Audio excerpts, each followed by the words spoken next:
कहते हैं हमारी ही दुनिया में ना जाने कितनी दुनियाएं और बसती है, मगर इंसान सिर्फ उसे ही मानता है जिसे वो देख सकता है। काली अमावस की रात थी।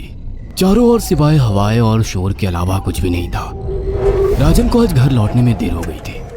रात के सन्नाटे को वो अपनी साइकिल से चीरता हुआ चला जा रहा था। वो गांव की नदी तक पहुंचा ही था कि तभी उसे नदी के पास एक काला साया दिखाई दिया जो नदी के किनारे पानी को घूरे जा रहा था।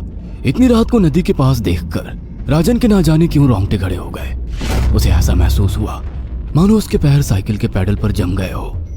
राजन कपकपाते हुए होठों से बोला, कौन है वहां पर? राजन ने इतना बोला ही था कि अचानक वो साया बिजली की रफ्तार से दौड़ता हुआ राजन के नजदीक आ गया। राजन की नजर जैसे ही उस साये पर पड़ी, उसके हलक से एक भयानक चीख निकल गई। इस घटना के 1 महीने बाद अर्जुन का सारा ध्यान ड्राइविंग पर था। उसकी पत्नी शिखा कार में ड्राइविंग सीट के बगल में बैठी हुई एक मैगजीन पढ़ रही थी। शिखा ने मैगजीन रखकर अर्जुन की ओर देखकर कहा, और कितनी दूर रह गया है तुम्हारा गांव अर्जुन? बस थोड़ी दूर रह गया है, आधे घंटे में हम पहुंच जाएंगे। तुम्हारे चेहरे पर इतनी टेंशन क्यों है? टेंशन क्यों नहीं होगी शिखा, मैंने अपनी माँ को बगैर बताए तुमसे लंदन में शादी जो कर ली। पता नहीं माँ तुम्हें देखकर कैसे रिएक्ट करेगी। डोंट वरी अर्जुन, मुझ पर भरोसा रखो। तुम्हारी माँ को मनाने की जिम्मेदारी मेरी है। आई होप शिखा ऐसा ही हो। यकीन मानो अगर ऐसा हुआ ना तो मेरे ऊपर से एक बहुत बड़ा बोझ उतर जाएगा। अब मुस्कुरा भी दो यार। अच्छा, तुम बता रहे थे कि गांव में तुम्हारी बहुत बड़ी हवेली बनी हुई है। कुछ बताओ ना अपनी हवेली के बारे में। अरे 15 मिनट में हम वैसे भी पहुंचने वाले हैं, तुम खुद देख लेना। कुछ ही देर में अर्जुन अपने गांव वीरपुर अपनी हवेली में खड़ा हुआ था। अर्जुन की मां अर्चना देवी अर्जुन के स्वागत के लिए हवेली के बाहर खड़ी हुई थी। अर्जुन ने दौड़कर अपनी मां के पैर छुए और डरते हुए बोला, ये शिखा है माँ, मेरी पत्नी। हम दोनों ने लंदन में शादी कर ली। अर्जुन की बात सुनकर अर्चना देवी मुस्कुराकर बोली, कोई बात नहीं बेटा, एक ना एक दिन तो तुझे शादी करनी ही थी। इतना बोलकर अर्चना ने अपनी बहू को गले लगा लिया और वो अंदर आने का इशारा करती हुई वहां से चली गई। अर्जुन को अपनी माँ का ये बिहेवियर देखकर बहुत ज्यादा हैरत हुई। उसे उसकी माँ इस बार बहुत बदली हुई सी लगी। अर्जुन पूरे 10 साल बाद लंदन से आया था। अर्जुन उन्हीं ख्यालों में खोया हुआ था कि उसके कानों में उसकी पत्नी शिखा की आवाज टकराई। अब क्या बाहर ही खड़े रहने का इरादा है क्या? अंदर नहीं चलोगे? कौन से ख्यालों में गुम हो गए? मुझे लगा था माँ को मेरी शादी के बारे में जानकर बुरा लगेगा, मगर माँ को तो जैसे कोई फर्क ही नहीं पड़ा। अजीब आदमी हो, ये तो अच्छी बात है। मुझे मेहनत करने की जरूरत ही नहीं पड़ी। चलो अब अंदर भी चलो।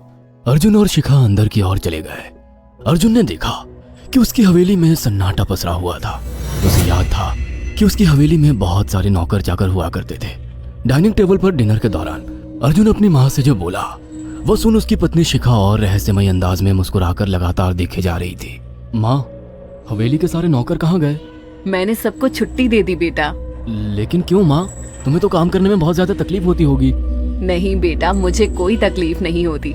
कुछ वक्त से मुझे सुकून और सन्नाटा अच्छा लगता है। अर्जुन इससे पहले अपनी माँ से कुछ कहता कि उसकी माँ ने उसे बोलने से रोक दिया। अर्जुन चुपचाप खाना खाने लगा। खाने के बाद अर्जुन और शिखा बेडरूम में चले गए।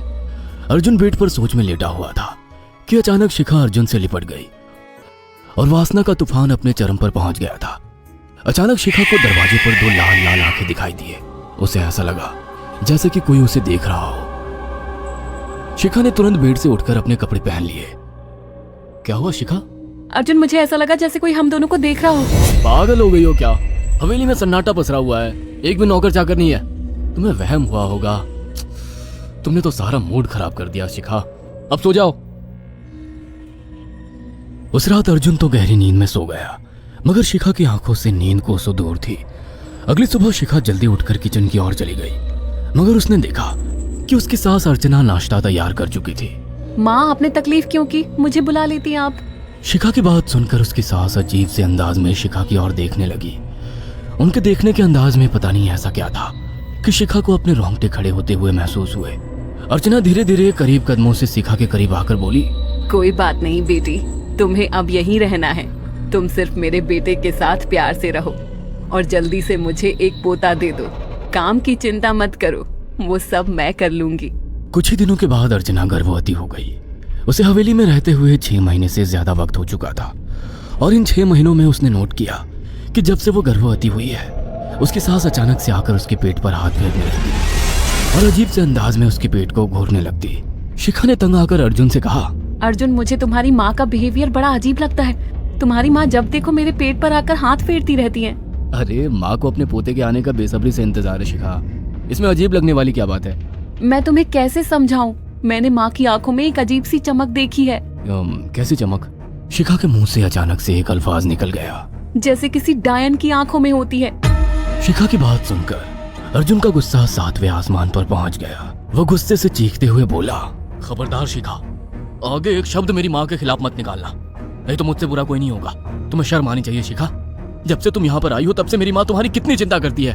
वह तुम्हें समय से खुद नाश्ता बनाकर देती है, खाना देती है, यहाँ तक कि हवेली की साफ सफाई भी वो अकेली करती है। क्या बोलूं अब तुमसे, शर्म आती है मुझे तुम्हें अपनी पत्नी कहते हुए। इतना कहकर अर्जुन गुस्से से कमरे से निकल गया। शिखा अर्जुन से बहुत कुछ कहना चाहती थी मगर कह नहीं पाई।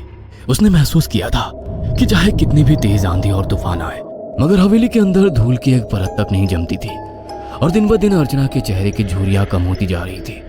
ऐसा लगता था मानो वो जवान हो रही हो। शिखा के अब 9 महीने कंप्लीट हो चुके थे और एक रात अचानक उसे प्रेगनेंसी पेन होने लगे। वो दर्द से तड़पने लगी। ये देखकर अर्जुन घबरा गया। वो दौड़ा दौड़ा माँ को बुलाकर लाया और बोला, माँ, हमें तुरंत शिखा को किसी अच्छे हॉस्पिटल में एडमिट कराना होगा। अर्जुन ने देखा कि उसकी माँ ने उसकी बात को सुना ही नहीं। वो तो बस शिखा के गर्भ की ओर आंखें फाड़ फाड़ कर देखी जा रही थी। अर्जुन एक बार चिल्लाकर कहा, माँ, हमें शिखा को इसी वक्त हॉस्पिटल में एडमिट कराना होगा। नहीं, शिखा की डिलीवरी हॉस्पिटल में नहीं, इसी हवेली में होगी। लेकिन इस हवेली में आपके और मेरे अलावा कोई नहीं है। तभी शिखा दर्द से तड़पने लगी। अर्चना ने अपने बेटे को धक्के देकर कमरे से बाहर निकाल दिया और दरवाजा बंद कर लिया। अर्जुन हक्का बक्का रह गया। अर्जुन दौड़ता हुआ गांव की ओर गया। उसने देखा कि गांव में एक पेड़ के नीचे गांव के सभी बुजुर्ग इकट्ठे थे। उनके हाथों में जलती हुई मशालें थीं। अर्जुन उनके पास पहुंच गया और बोला, मेरी मदद कीजिए, मेरी बीवी को प्रेगनेंसी दर्द हो रहे हैं। आप प्लीज किसी दाई को बुला लीजिए, जितना पैसा चाहिए देने को मैं तैयार हूँ। तभी उसके कानों में गांव के सरपंच की आवाज टकराई, बेवकूफ लड़के, तू अपनी बीवी को एक डायन के यहाँ पर मरने के लिए छोड़ आया। क्या कहना चाहते हैं आप? आप जानते हैं आप क्या कह रहे हैं? वही जो तू सुन रहा है। तेरी माँ एक डायन है। इन गांव वालों के हाथों में जो मशाले देख रहा है ना, हम तेरी ही हवेली में आग लगाने जा रहे थे। तेरी माँ ने इस गांव में ना जाने कितने नौजवानों को मार कर खाया है। तेरी माँ एक डायन है। लगता है आपका दिमाग खराब हो गया है। आप जानते भी हैं मैं कौन हूँ? हाँ, मैं जानता हूँ। तू ठाकुर धीरेन्द्र प्रताप का बेटा है। तेरे पिता को शक हो गया था कि तेरी माँ एक डायन है, इसीलिए उन्होंने तुझे हमेशा उससे दूर रखा। पहले तेरी माँ ने तेरे पिता को मारा और धीरे धीरे करके वह हवेली के सारे नौकरों को मार कर खा गई और फिर गांव वालों को भी मारने लगी।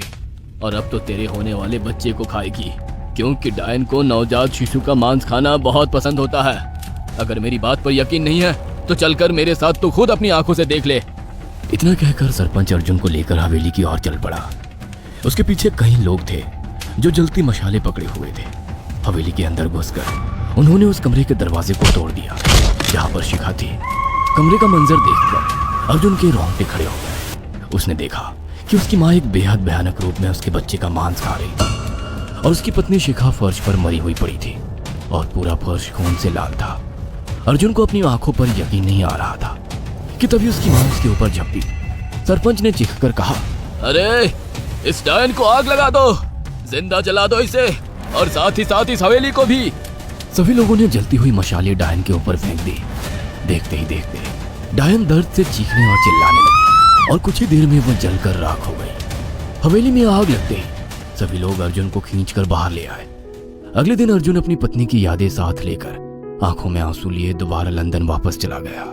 अगर आपको हमारी ये कहानी पसंद आई हो तो इसे लाइक और शेयर करना ना भूलें। साथ ही ऐसी और नई कहानियों के अपडेट्स पाने के लिए हमारे चैनल अक्षु टीवी को जरूर सब्सक्राइब करें।